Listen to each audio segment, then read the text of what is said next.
Hello, hello, hello, and welcome everybody. Alicia, hello. Nina, hello. Cat H, hello. Good to see you guys.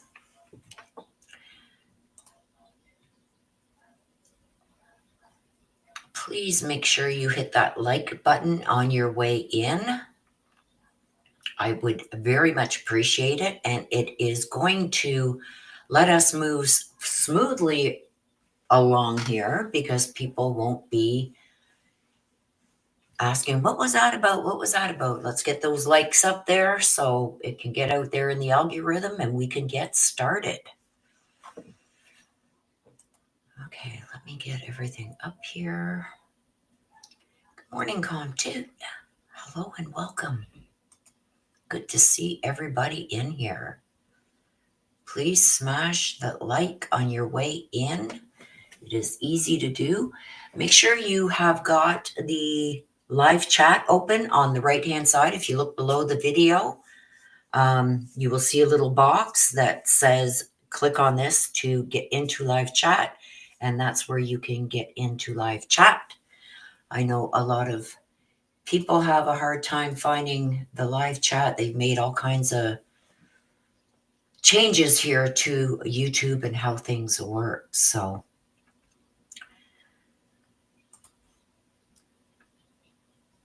good morning, Linda. Charlotte, good morning. Okay, let me get this up while we're waiting for everybody to hit that live chat, and I will share this so you guys can follow along with me.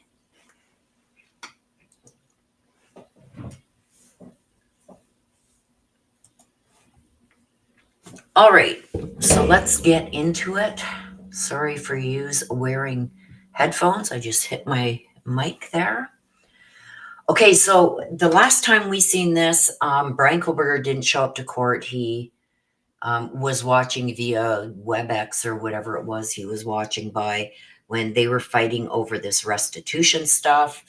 And Bryan Kohberger didn't feel like he should have to pay, even though in the plea agreement, he agreed to pay for funeral expenses. And in that hearing, we also heard, and it was in the documents, that there would be more coming as they got the receipts and everything in. So let's see.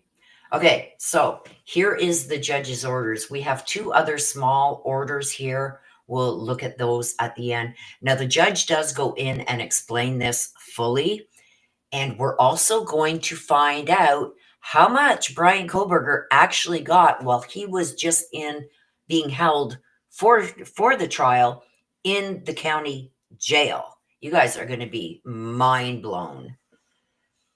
So, he also touches on this order about Bryan Kohberger being able to write a book. So there's nothing stopping him, but he goes into detail. Let's go through this, and we are going to see what the judge said. So the introduction. Before the court is the state's request for restitution for funeral expenses incurred by the parents of Kaylee Goncalves and Madison Mogan. The state requests $14.20 in favor of Steve and Christy Goncalves and $15.87.79 in favor of Karen for expenditures made for urns. An itemized statement with receipts was provided with the state's request. Although the defendant agrees that the plea agreement allows for those expenses to be sought as restitution, he argues the request should nevertheless be denied under IC 1953-04-7 based on his inability to pay. So what's that mean? Bryan Kohberger, yeah, I agreed to pay for funeral expenses, but I shouldn't have to pay it because of my inability to pay, which is complete garbage. Some of the stuff we're going to hear, you guys, is unreal. Oral argument on the state's request was held on November 5th, after which the court took the matter under advisement. The court will hear the restitution in the amount requested by the state. The standard. A district court's order of restitution is discretionary. The court can determine whether to order the restitution and in what amount. So we got a little footnote here. Okay, we're going to read it. The state originally requested restitution for expenses incurred by these parents for travel and accommodations to attend the hearings at trial. However, the state conceded or had oral arguments that those expenses were not contemplated under the plea agreement and withdrew its request. Thus, only the funeral expenses will be addressed.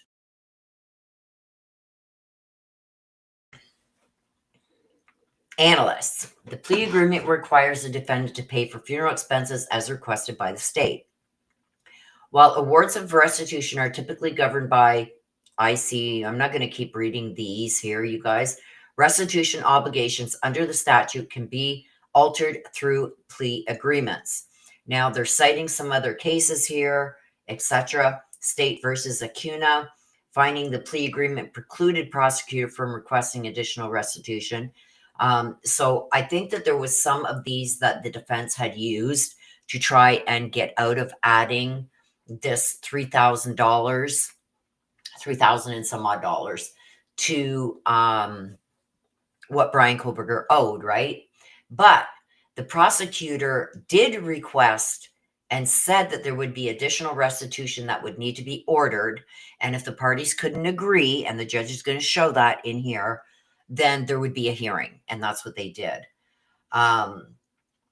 Plea agreements are contractual in nature and generally are examined by courts in accordance with the contract law standards.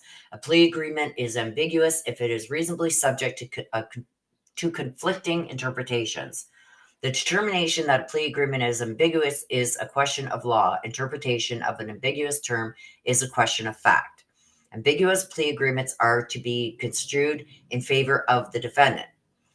The plea agreement at issue provides that the state may seek restitution orders regarding funeral expenses and crime victims' compensation reimbursement if be determined. And that was part of the plea agreement, which means they didn't have all the receipts yet, etc. When they got them, that they would request those restitutions also.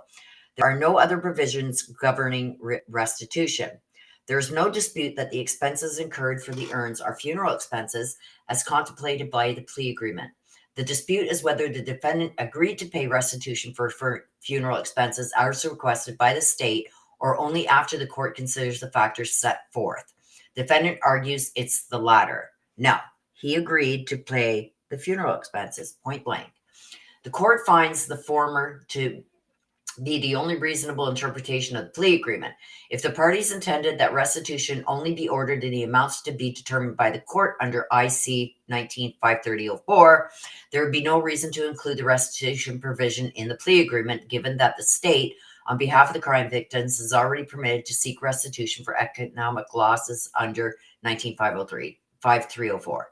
By specifically including the restitution provision in the plea agreement, it is clear the parties intended to bypass this step with regard to two specific categories of expenses: funeral expenses and crime victims' compensation reimbursement. There's another footnote here that we will read at the end. Thus, because defendant agrees that the expenses incurred for Earns are funeral expenses, he may not object to the state's request for restitution under the ambiguous terms of the plea agreement. There's also another footnote here, footnote 3. We will read that at the bottom of the page. Alternatively, the factors set forth favor restitution in the amount requested. Even if the court were to find that the language of the plea agreement requires the court to consider the factors set forth before ordering restitution, those factors favor ordering the amount requested by the state. Pursuant to IC 19-53-04, in determining the amount of restitution to order, the court must consider the amount of economic loss sustained by the victim as a result of the offense, the financial resources, needs, and earning ability of the defendant, and such other factors as the court deems appropriate. The statute further provides that the immediate inability to pay restitution by the defendant shall not be in and of itself a reason not to order restitution. So there you go. Rather, a court may order restitution based on a foreseeable ability to pay the reward. In State versus Garcia, emphasis in original cited omission. Okay, indeed, if the defendant is unlikely to ever meet the full amount of restitution, an order of restitution may be upheld if it does not require installment payments or deadlines, but simply gives the victims the present ability to obtain a judgment, which means, like, say somebody's incarcerated and they've got restitution order against them, and they, their parents die, whatever, and they inherit all kinds of money. That money would go into their account at the jail, which is fair game to take from that any restitution that was ordered or any fees, court fines, etc. Defendant argues that restitution for funeral expenses should not be ordered given his other financial obligations associated with the case and his inability to earn money. Okay, so this pisses me off right here. He is arguing that he shouldn't have to pay for funeral expenses given his other financial obligations, which are the court fees and the fines and stuff like that, on top of, what he's ordered to pay to the families. Now, there was like something like $20-something thousand that was ordered for each of the four families combined. It was like 23,000 or something like that. Then they were each granted different individual amounts for compensation. Then they were ordered individual amounts for other things relating to the funerals and stuff like that. So plus all these court fees and fines and victims compensation. Every time you are found guilty of a crime, you automatically have to pay some money into the criminal compensation fund, which, pays people that are victims, not only in this case, but that goes into a big fund that is dispersed throughout all victims of crime. And everybody that is found guilty has to contribute to that fund. He argues his consecutive life sentence preclude him from earning enough employment and prevents him from profiting from the crime by way of a book, movie, or entertainment, which is wrong. The state responds that although the defendant may not be able to earn money during his sentence, it is not a basis to deny restitution, particularly here, where the defendant has received significant financial contributions while incarcerated. This is going to be number 4. So let's go back and read these ones first, the footnotes. Notably, defendant stipulated to restitution in the amount of $14,563.75 incurred by the families of Ethan Chapin and Xana Kernodle. Defendant also noted that the state's request for restitution was untimely under the judgment of conviction and commitment July 23rd, which directed the state to notice restitution for hearing if the parties cannot stipulate to an amount within 60 days. They did it within 61 days. 60 days fell on September 21st, a Sunday. So then it automatically goes to the next date, right? The state filed its request on Monday, September 22nd. Like, the defense is being assholes here, right? Thus, it was not untimely.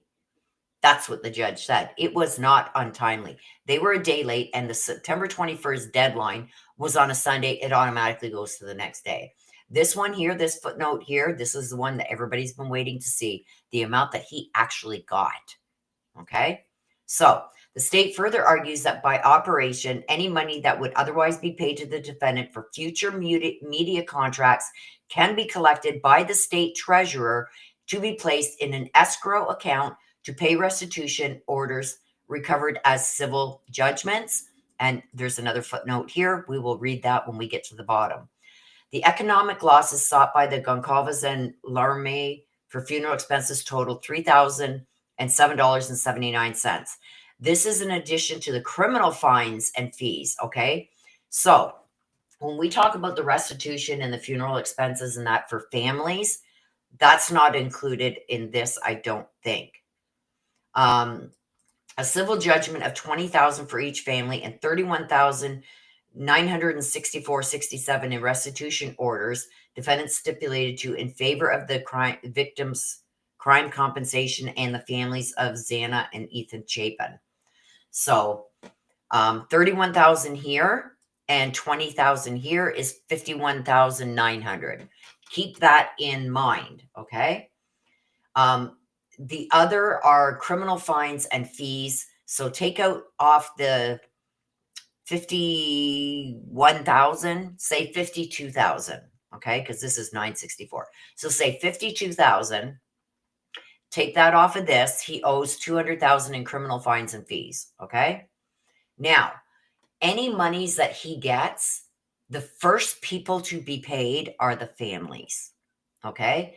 The rest of the criminal fines and fees are secondary to any civil judgments or restitution to the families.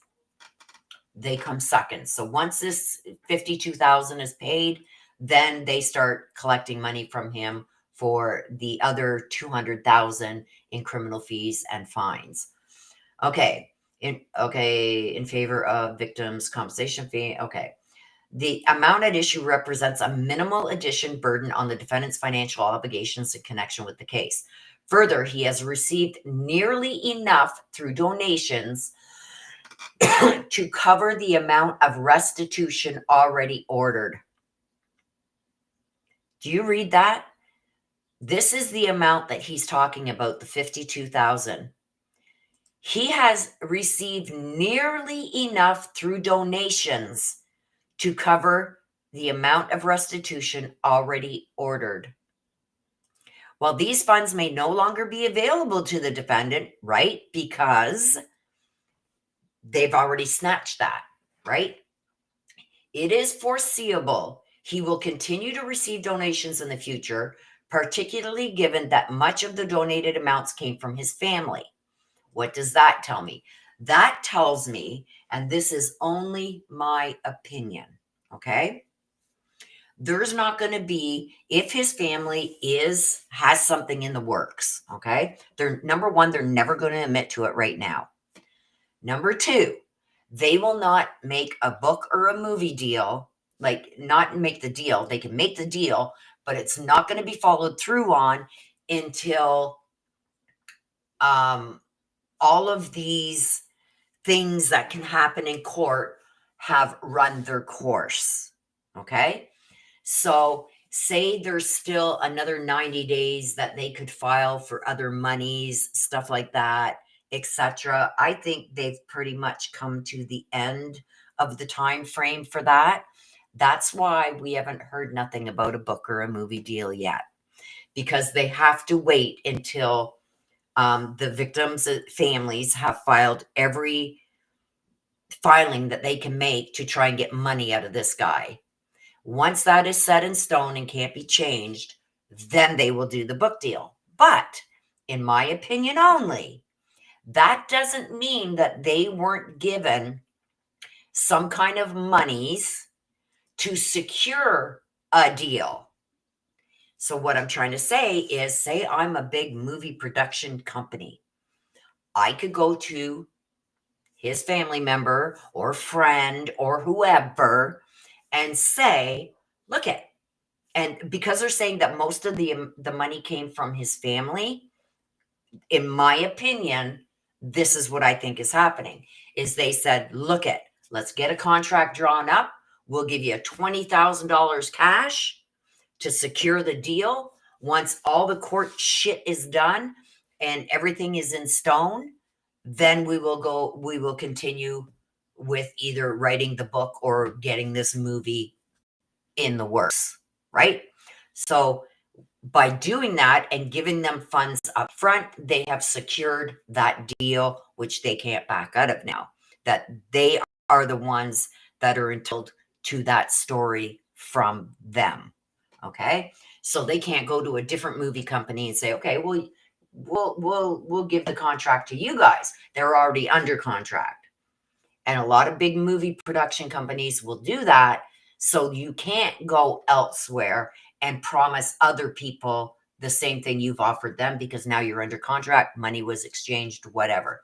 Now, and the reason I say that is, if they're saying that most of this money has come from the family, where did the family get the money? The sisters were fired, and the family, his parents have filed for bankruptcy. We don't know how many times, so we know that they're not rich. So where did they get this money, that kind of money, to put into his account, right? So you got to think of both sides of the fence here, right? Let me know what you guys think in the comments. Let's continue. Where was I now? Given his limited needs, no, it was up here. While those funds may no longer be available to the defendant, and it is foreseeable he will continue to receive donations in the future. So do they know something that we don't? Particularly given that much of the donated amounts came from his family. In addition, there is no reason the defendant cannot secure prison employment for remuneration. Given his limited needs in prison and his youth, it is foreseeable that through employment and donations, defendant may receive sufficient amounts over his life to at least come close to meeting his financial restitution obligations, which is this total amount. Okay? And there's a footnote 7 here. We're going to read that. Okay. In sum, although the court finds the language of the plea agreement obligates the defendant to the restitution of the amount requested by the state for funeral expenses, even if it did not, the court finds the requested amount is warranted under 195304, separate orders awarding. Okay, so we'll get into those separate orders. So let's look through this. State's Exhibit 3, filed with its reply brief, demonstrates the defendant received several hundred donations totaling almost $30,000. Don't forget, he owes $50,000 right here. And that is what will be paid first before the criminal fines and fees. And that's what the judge meant by he's gotten almost enough to cover the restitution to the families already. While incarcerated, look at $28,360.96 while incarcerated at the Latah County and Ada County jails. According to defense counsel, many of these donations came from the defendant's family members. Where did they get that? Right? Don't tell me there's not some kind of deal that's already been contracted out. And footnote 5, although the state is correct that restitution orders can be recovered as civil judgments, they are not payable from an escrow account established under 1953-01 because they are not money judgments recovered from a civil action, which is a requirement under 1953-01. Thus, any media contracts, there we go, defendant enters into would not be a source of earning potential for restitution purposes. Which means, I don't know.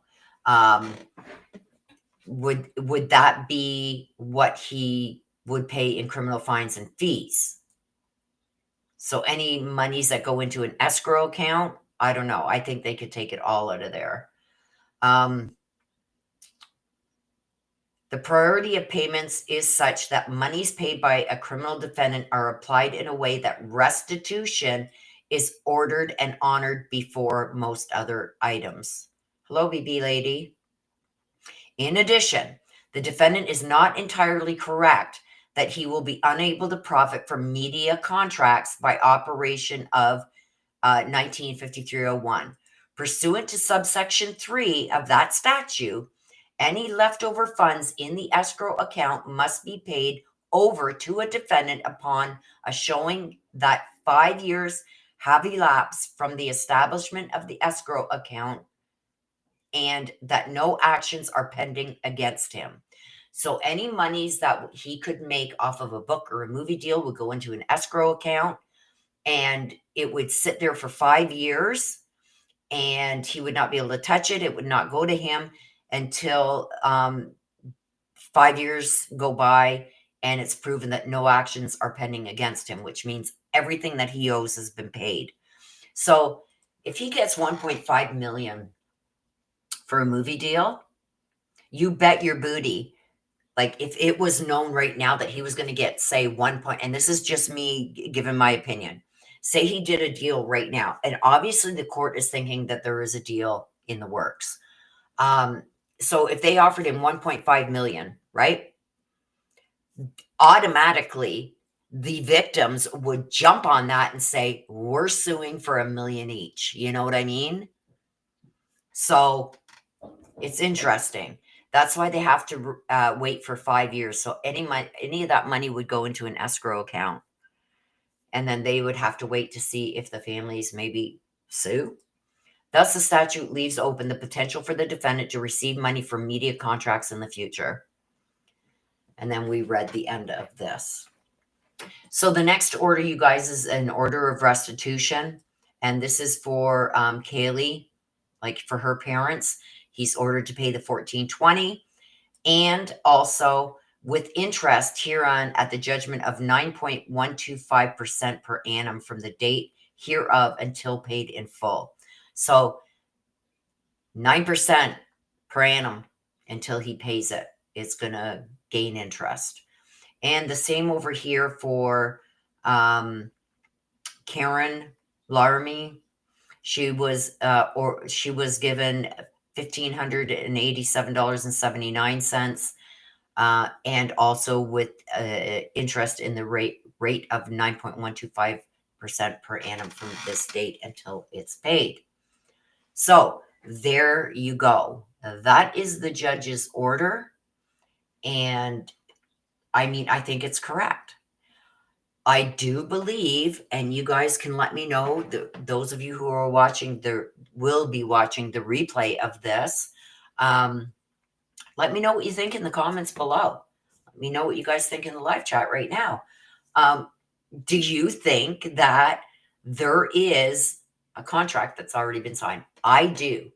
And by the wording that the judge used, I believe the judge thinks that there is also some kind of contract that is already been done. What do you guys think? Let me know.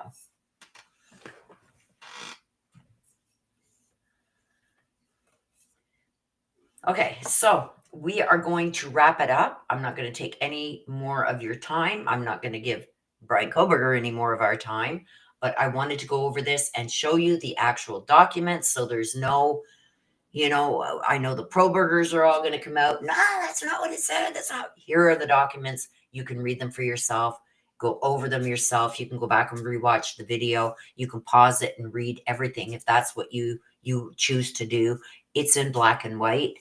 Charlotte says he knows his family himself will be set for life. If he makes a movie or has a TV deal, he will be able to pay that back. Yes. Yes. Absolutely, Charlotte. So with that being said, you guys, going to wrap it up.